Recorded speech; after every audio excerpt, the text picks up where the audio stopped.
आज फिर मैं लेके उपस्थित हुआ हूँ आपके सामने जीके और जीएस की क्लास, जो कि आपको इस चैनल पर रोज़ाना शाम को 7 बजे देखने को मिलती है। यह हमारा प्रैक्टिस सेट 27 है। इसके पहले के 26 प्रैक्टिस सेट इस चैनल पे अपलोड हो चुके हैं। यह वीडियो सभी कॉम्पिटिटिव एग्जाम के दृष्टिकोण से मोस्ट इंपॉर्टेंट होने वाला है। एसएससी के जितने भी एग्जाम होते हैं, जैसे आगामी जो एग्ज़ाम है एसएससी जीडी का, उसमें सबसे ज़्यादा जो पोर्शन है जीके और जीएस का ही है। ठीक है ना। यदि आप पहली बार चैनल पे आए हैं, चैनल को सब्सक्राइब कर लीजिए। वीडियो अच्छा लगता है तो लाइक करिए, अपने दोस्तों में शेयर करिए। और बता दें दोस्तों, यह एक सुपर फास्ट रिवीजन वीडियो होगा। हम किसी भी क्वेश्चन में ज़्यादा टाइम वेस्ट नहीं करेंगे और किसी भी क्वेश्चन में ज़्यादा डीपली भी नहीं जाएंगे। सभी के संपूर्ण जितने भी किताबें हैं जीके और जीएस की, उनमें से जो भी मोस्ट इंपॉर्टेंट क्वेश्चन बन सके हैं, उन सभी को इकट्ठा हम लेके आपके सामने उपस्थित हुए हैं। तो चलिए देखते हैं आज का पहला क्वेश्चन क्या है। कैरिका पपाया किसका वैज्ञानिक नाम है, आपसे पूछा जा रहा है। तो जो पपीता का नाम जो होता है वैज्ञानिक, वो क्या होता है, कैरिका पपाया माना जाता है। तो इसलिए ऑप्शन 2 इसका सही जवाब हो जाएगा। अगला क्वेश्चन है, जब की कमी होती है तब पेशियां थक जाती हैं। तो जब किसकी कमी होती है, तो जो मांसपेशियां हैं वो थक जाती हैं। तो इसका सही जवाब हो जाएगा दोस्तों ऑप्शन 3 एटीपी की जब कमी होती है तब जो है मांसपेशियां थक जाती हैं। एटीपी का मतलब होता है एडिनोसिस ट्राइफॉस्फेट। क्या होता है, एडिनोसिस ट्राइफॉस्फेट की कमी के कारण जो मांसपेशियां हैं वो थक जाती हैं। अगला क्वेश्चन है, अमोनियम नाइट्रेट का रासायनिक सूत्र आपको बताना है। तो यहाँ जितने भी रासायनिक सूत्र दिए हैं उनमें से अमोनियम जो नाइट्रेट है उसका सही जवाब क्या हो जाएगा। तो ऑप्शन 2 जो है NH4NO2 जो है ये अमोनिया नाइट्रेट का रासायनिक सूत्र माना जाता है। नेक्स्ट क्वेश्चन है, निम्नलिखित तत्वों में से किसका सबसे कम गलनांक है। तो जिनमें से जितना भी तत्व दिया है इनमें से कम गलनांक वाला तत्व आपको ढूंढना है। तो जो जेनान होता है इसका सबसे कम इसका गलनांक होता है। इसका लगभग गलनांक जो है 111.8 डिग्री सेल्सियस इसका गलनांक माना जाता है। नेक्स्ट क्वेश्चन है, इनमें से कौन सा एक भारतीय संगीत वाद्य यंत्र नहीं है। तो नेक्स्ट क्वेश्चन है, इनमें से कौन सा एक भारतीय संगीत वाद्य यंत्र नहीं है। तो इनमें से आपको छांटना है कि जो भारत के वाद्य यंत्र नहीं है उसको आपको देखना है और जो अलग है उसको छांटना है। तो जो मादल है दोस्तों, ये एक नेपाल का वाद्य यंत्र है। ठीक है ना, नेपाल देश का ये वाद्य यंत्र माना जाता है। ये होता ढोलक के ही समान है। ठीक है ना, ढोलक के समान ही बजता है, लेकिन ये नेपाल में बजाया जाता है। अगला क्वेश्चन में चलते हैं, पृथ्वी के वायुमंडल की सबसे बाहरी परत क्या कहलाती है। तो सबसे बाहरी परत वायुमंडल का कौन सा कहला जाएगा। इसका सही जवाब हो जाएगा ऑप्शन 4 एक्सोस्फीयर। क्या नाम है, एक्सोस्फीयर। और इसको हिंदी में क्या बोलते हैं, तो इसको हिंदी में बाह्यमंडल बोलते हैं। नेक्स्ट क्वेश्चन में चलते हैं, नर्मदा नदी के तट पर कौन सा शहर स्थित है। तो जो नर्मदा नदी है उसके तट पर अर्थात किनारे पर कौन सा शहर स्थित है आपको बताना है। तो इसका सही जवाब हो जाएगा ऑप्शन 1 जो है भरूच। क्या नाम है, भरूच। ये शहर है जो नर्मदा नदी के तट पर स्थित है। और ये भरूच कहाँ पास है, तो ये गुजरात का एक बंदरगाह शहर है। ठीक है ना, याद रखिएगा। नेक्स्ट क्वेश्चन है, इन देशों में से किसे यूनाइटेड किंगडम से आज़ादी मिली है। तो यूनाइटेड किंगडम से आज़ादी जिसको मिली है वह देश का नाम बताना है। तो पाकिस्तान इसका सही जवाब हो जाएगा ऑप्शन 2। नेक्स्ट क्वेश्चन है, औरंगजेब जो एक मुगल सम्राट था का निधन किस सन में हुआ था। आपको सन बताना है। तो जो औरंगजेब था उसका मृत्यु किस सन में हुआ था। इसका सही जवाब हो जाएगा दोस्तों ऑप्शन 3 1707 ईस्वी में। कब हुआ था, 1707 ईस्वी में हुआ था। 20 फरवरी 1707 ईस्वी में, याद रखिएगा, फरवरी 1707 ईस्वी में। ठीक है ना। ये कितने वर्ष में डेथ किया था, 88 वर्ष में। ठीक है ना, 88 वर्ष के बाद इनका डेथ हुआ था। नेक्स्ट क्वेश्चन है, प्रेरण कुंडली का आविष्कार किसने किया। तो प्रेरण कुंडली जो होती है उसका आविष्कारकर्ता कौन है। तो निकोलस कॉलन। क्या नाम है, निकोलस कॉलन इनका नाम है। और ये कहाँ से हैं, तो ये हैं आपके जो आयरलैंड है वहाँ के ये निवासी माने जाते हैं। और इन्होंने 1836 में, कब, 1836 में इसका आविष्कार किया था, याद रखिएगा।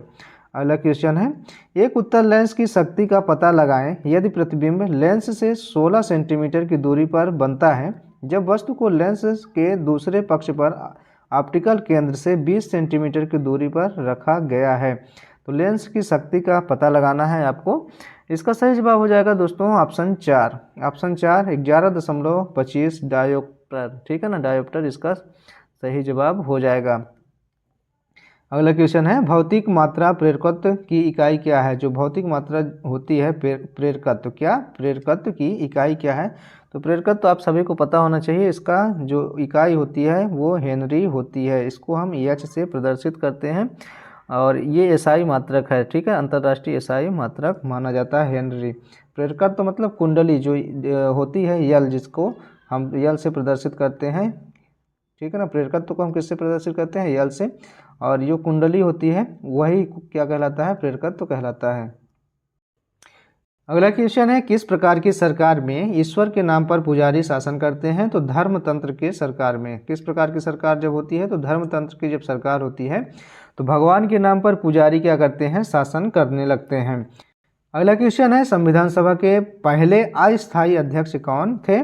तो डॉक्टर सच्चिदानंद सिन्हा को पहले अस्थायी अध्यक्ष के रूप में संविधान सभा के सदस्य के रूप में चुना गया था। और इसकी बैठक कब हुई थी, ये भी पूछ सकता है। तो संविधान सभा की प्रथम बैठक दोस्तों कब हुई थी, तो 9 दिसंबर, कब, 9 दिसंबर और 1946 को सबसे पहली संविधान सभा की बैठक हुई थी। उसी में इनको चयनित किया गया था अस्थायी अध्यक्ष के रूप में। नेक्स्ट क्वेश्चन है दोस्तों पहला T20 क्रिकेट विश्व कप किसने जीता। तो भारत ने पहला T20 क्रिकेट विश्व कप जीता था और किसको हराकर, तो पाकिस्तान को, किसको, पाकिस्तान को हराकर जीता था। और ये क्रिकेट कहाँ हुआ था, तो दक्षिण अफ्रीका में हुआ था, याद रखिएगा, दक्षिण अफ्रीका में हुआ था। और कब हुआ था, सन भी याद रखिएगा, 2007 में हुआ था। 11 सितंबर से 24 सितंबर तक ये क्रिकेट चला था। जो चोखेर वाली के लेखक कौन है, तो चोखेर वाली क्या है, एक उपन्यास है, क्या है, उपन्यास है। और इसके लेखक कौन है, तो रविंद्रनाथ टैगोर हैं, ठीक है ना, याद रखिएगा, रविंद्रनाथ टैगोर जी हैं। और यह एक प्रसिद्ध बंगाली उपन्यास है। कैसा है, कौन सा उपन्यास है, तो बंगाली उपन्यास है, ठीक है ना, याद रखिएगा। और इसको सर्वप्रथम प्रकाशित कब किया गया, तो ये भी याद रखिएगा। तो इसको सर्वप्रथम 1901 में प्रकाशित किया गया था। चलते हैं नेक्स्ट क्वेश्चन में। शिव गुफा कहाँ स्थित है। आपसे पूछा जा रहा है कि जो शिव गुफा है वो कहाँ स्थित है। तो इसका सही जवाब हो जाएगा एलिफेंटा गुफाओं में, ठीक है ना। ये एक उसकी श्रृंखला है, ठीक है ना, एलिफेंटा गुफाओं की श्रृंखला है शिव गुफा। और इसको और किस नाम से जाना जाता है, तो महेश मूर्ति गुफा के नाम से या महान गुफा के नाम से भी इसे जाना जाता है। और ये स्थान कहाँ है दोस्तों, तो याद रखिएगा यह महाराष्ट्र के मुंबई बंदरगाह में स्थित है, ठीक है ना, महाराष्ट्र के मुंबई बंदरगाह में स्थित है। नेक्स्ट क्वेश्चन है दोस्तों टाइटन किस ग्रह का उपग्रह है। तो इसका सही जवाब हो जाएगा ऑप्शन ए, नेपच्यून ग्रह का उपग्रह है। नेपच्यून को हम बोलते क्या हैं, वरुण बोलते हैं हिंदी में। और इसका खोज कब हुआ था, तो 1846 में हुआ था। और किसके द्वारा हुआ था, तो ये इनके खोजकर्ता का नाम है विलियम लैसेज, ठीक है ना, विलियम लैसेज जी के द्वारा खोज हुआ था। ये एक अंग्रेजी खगोल शास्त्री वैज्ञानिक हैं, ठीक है। और ये सबसे बड़ा जो उपग्रह है, ठीक है ना, नेपच्यून का सबसे बड़ा उपग्रह टाइटन माना जाता है। अगला क्वेश्चन है जल शोधन का कौन सा तरीका सूक्ष्म जीवों को नष्ट नहीं करता। तो ऐसा कौन सा तरीका है जो जल शोधन का है जिससे सूक्ष्म जो जीव हैं वो नष्ट नहीं होते हैं। इसका सही जवाब हो जाएगा ऑप्शन 2, निस्पंदन के द्वारा जो है सूक्ष्म जीवों का नष्ट होना कम हो जाता है। अगला क्वेश्चन है निम्नलिखित में से कौन सी धातु करासान तेल में संग्रहित होती है। तो करासान तेल में कौन सी ऐसी धातु है जो संग्रहित की जाती है। इसका सही जवाब हो जाएगा ऑप्शन 3, सोडियम। ऑप्शन 3 इसका सही जवाब हो जाएगा। अगला क्वेश्चन में चलते हैं कीट वंश से होने वाली खुजली किसके कारण होती है। तो कीट वंश से होने वाली खुजली किसके कारण होती है। तो इसका सही जवाब हो जाएगा फार्मिक अम्ल के द्वारा। किसके कारण खुजली होती है, तो फार्मिक अम्ल, ऑप्शन 1 इसका सही जवाब हो जाएगा। अगला क्वेश्चन है दोस्तों निम्न हस्तियों पर विचार करें। नसीरुद्दीन शाह, गिरीश कर्नाड, डॉली ठाकुर, मकरंद देश पांडे, इनमें से कौन थिएटर से जुड़ी हुई हस्तियां हैं। तो इनमें से कौन जो है थिएटर से जुड़े हुए हैं।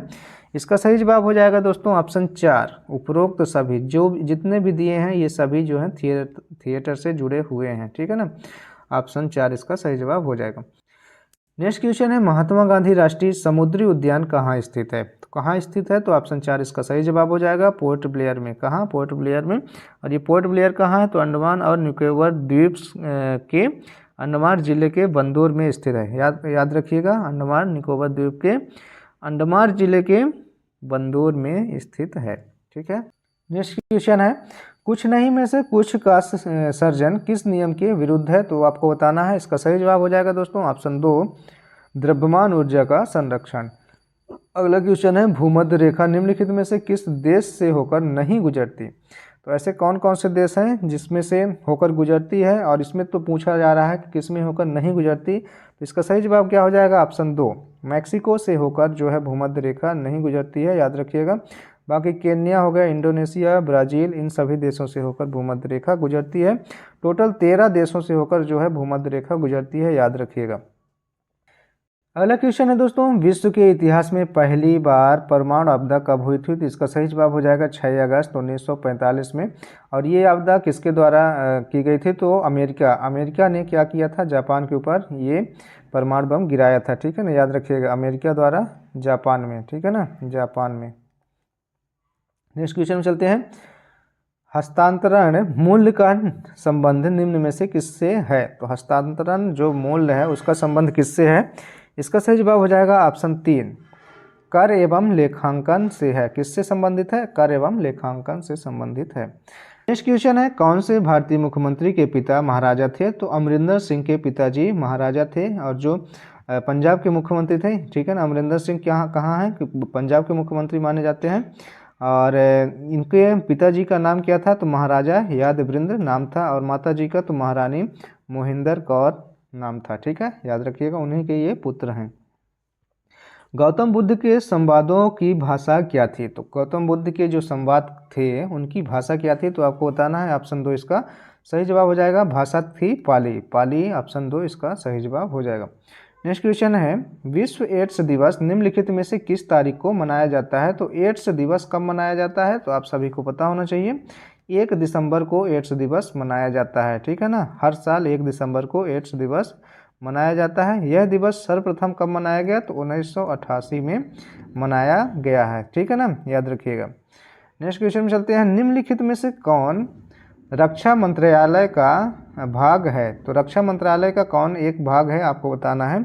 इसका सही जवाब हो जाएगा ऑप्शन 2 या ऑप्शन 2 इसका सही जवाब हो जाएगा। यहाँ पास आपसे पूछा गया है। तो इनमें से कौन कौन रक्षा मंत्रालय का भाग है? तो ऑप्शन 2 में ए, बी और सी तीनों दिया गया है। तो ए, बी और सी, रक्षा विभाग, रक्षा अनुसंधान एवं विकास विभाग, रक्षा उत्पादन और विभाग, ये तीनों रक्षा मंत्रालय के भाग हैं। और रक्षा वित्त विभाग ये जो रक्षा मंत्रालय का भाग नहीं है। याद रखिएगा। अगला क्वेश्चन में चलते हैं, सेल्सियस से केल्विन पैमाने पर तापमान को बदलने के लिए आपको निम्न में से क्या करना पड़ेगा? ठीक है ना, तो सेल्सियस से केल्विन बदलना है। तो डिग्री सेल्सियस से डिग्री केल्विन बदलना है। ठीक है ना, तो क्या करना पड़ेगा आपको? तो इसका सही जवाब आपको बताना है। तो 2 नंबर सही जवाब हो जाएगा। दिए गए तापमान में 273 जोड़ेंगे। क्या करेंगे? जो डिग्री सेल्सियस मान लो जो 27 डिग्री सेल्सियस दिया है और हमको केल्विन पूछ रहा है, तो 27 में से क्या जोड़ देंगे? 273 जोड़ देंगे। 27 + 273 तो निकल आएगा डिग्री केल्विन। ठीक है ना, तो याद रखिएगा, जोड़ा जाता है केल्विन के लिए। अगला क्वेश्चन है, निम्नलिखित में से कौन सा प्राकृतिक में कभी अकेले नहीं होता? तो प्रकृति में ऐसा कौन सा चीज़ है जो कभी अकेले नहीं होता? इसका सही जवाब हो जाएगा ऑप्शन 2, बल जो है प्रकृति में कभी अकेले नहीं होता है। ठीक है ना, जो बल है कभी प्रकृति में अकेले नहीं होता। याद रखिएगा। और ये किसके अनुसार कहा गया है? तो न्यूटन के अनुसार कहा गया है। ठीक है ना, प्रकृति में जो बल होता है वो कभी अकेले नहीं होता। नेक्स्ट क्वेश्चन में चलते हैं, बंगाल के विभाजन को रद्द किया गया किसके द्वारा? बंगाल के विभाजन को रद्द किया गया। तो ऑप्शन 2 इसका सही जवाब हो जाएगा, लॉर्ड हार्डिंग के द्वारा। किसके द्वारा? तो लॉर्ड हार्डिंग के द्वारा। ठीक है, याद रखिएगा।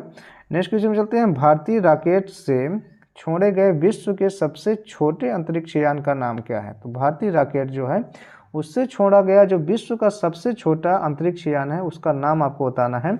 इसका सही जवाब हो जाएगा ऑप्शन 3। क्या है? Option 3 sprites. क्या नाम है उस अंतरिक्ष यान का? तो स्प्राइट्स नाम है। ठीक है, और ये कब छोड़ा गया था? तो 23 जून 2017 को भारतीय रॉकेट के द्वारा छोड़ा गया था। 23 जून 2017 को। याद रखिएगा, ये प्रश्न पूछे जा सकते हैं।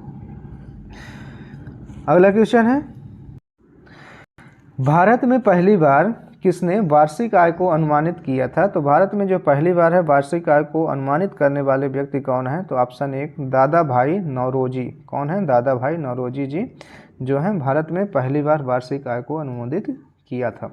अगला क्वेश्चन है फ्रंटियर गांधी किसे कहा जाता है? तो फ्रंटियर गांधी के नाम से किसे जाना जाता है? इसका सही जवाब हो जाएगा ऑप्शन 2 खान अब्दुल गफ्फार खान जी को फ्रंटियर गांधी के नाम से जाना जाता है। अगला क्वेश्चन है निम्नलिखित में से कौन सा संविधान संशोधन राष्ट्रपति को किसी भी मसले को पुनः विचार के लिए मंत्रिमंडल को भेजने की शक्ति प्रदान करता है? तो इसका सही जवाब हो जाएगा दोस्तों ऑप्शन 4 44वां। कौन सा? 44वां। और 44वां संशोधन अधिनियम कौन सा हो जाएगा? तो 1978 अधिनियम के तहत, ठीक है ना। ये अधिकार जो है उसको राष्ट्रपति को प्रदान है। तो दोस्तों ये थे आज के टॉप 40 क्वेश्चन। आपको ये वीडियो कैसा लगा आप लोग कमेंट बॉक्स में ज़रूर कमेंट करके बताएं और वीडियो को लाइक करें, अपने दोस्तों में शेयर करें और ये चैनल पे पहली बार आए हैं चैनल को सब्सक्राइब कर लीजिए। मिलते हैं नेक्स्ट पार्ट को लेके, तब तक के लिए आज्ञा दीजिए। जय हिंद जय भारत, अपना ख्याल रखिएगा।